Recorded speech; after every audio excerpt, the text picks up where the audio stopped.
Hi friends, this is Sarah from Crafting and Relaxing, and today I'm just bringing you a quick process video. I've sped it up in some places, I think up to 5 times.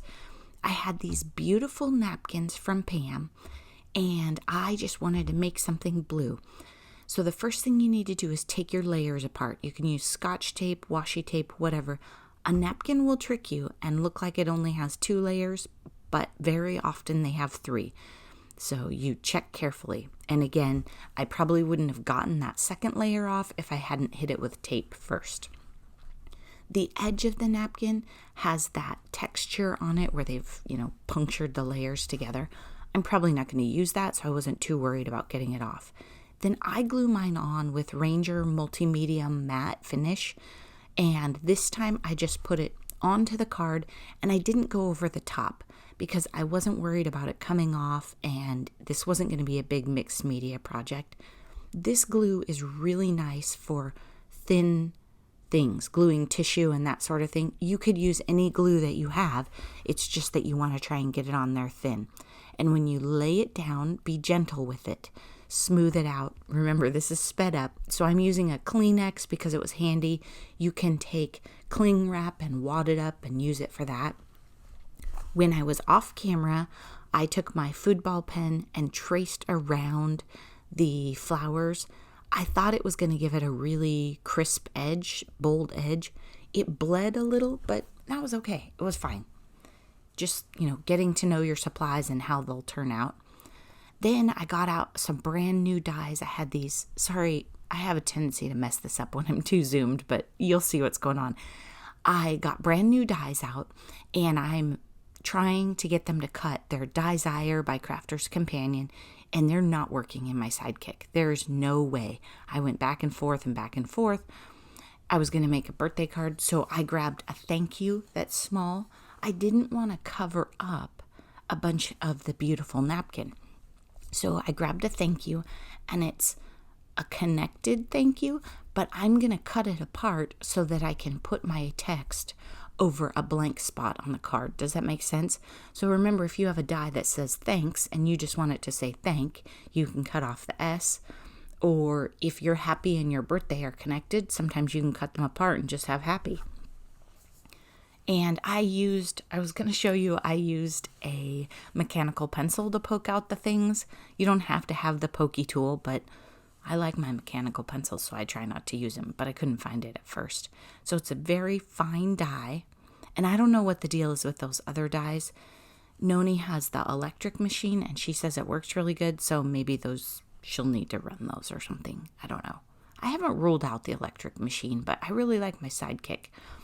Then I'm gluing the layers together. So I got a black cardstock and cut it, and then I got blue metallic cardstock, and that's the tonic paper, those mirror cardstocks that I love, and I'm layering them on top just to give it a little bit of punch, kick it up a notch. So the black is the background and then the blue metallic, and I'll zoom you in and show you the front of the card so you'll get to see it. And I haven't done a napkin card like this where I wrapped the whole entire card in the back with a napkin, but I really liked that, and I didn't want to throw any of the napkin away. I wanted to use as much as possible.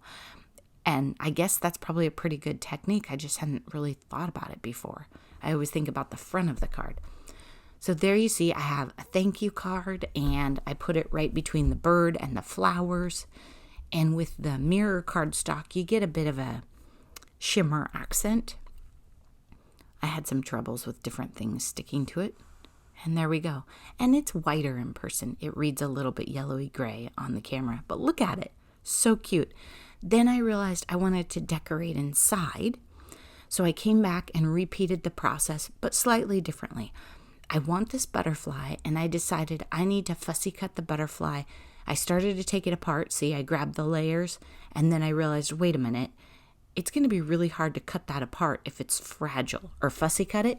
So I decided to fussy cut it while it was still the 3 layers. So I'm just working my way all around it, and then I'll take it apart. Either way, when you're just doing one little item, it's going to be a little tricky, but it wasn't tedious at all, and I think it's a great accent. So I peeled the back one. For that second layer, I needed a bit of tape, and then I couldn't get it started, so I took like the tweezers or something and poked it in there. Sorry, I got off camera again. And then I got it down to 1. If you glue with extra layers, your front might lift because it didn't actually touch any glue. Does that make sense? And here I'm using my Quickie glue pen. You could use any glue marker. You could use a hint of a glue stick. I knew it needed to be really thin, and I didn't need very much glue to connect to that, so I just used that. You can get it online. You can get it at craft stores or any glue marker. They're pretty much all the same glue, I think. So this is how it turned out. A simple thank you. I think total, maybe it took me about 15 or 20 minutes because I had to find all the supplies too. And in my room, that's hard. I do have an upside down bird on the back. I still like it. I think it's really fun, and it turned out. Your mixed media cards are going to bow a little, and you're going to have to live with that sometimes or put them under a book. Thanks for watching. Bye-bye.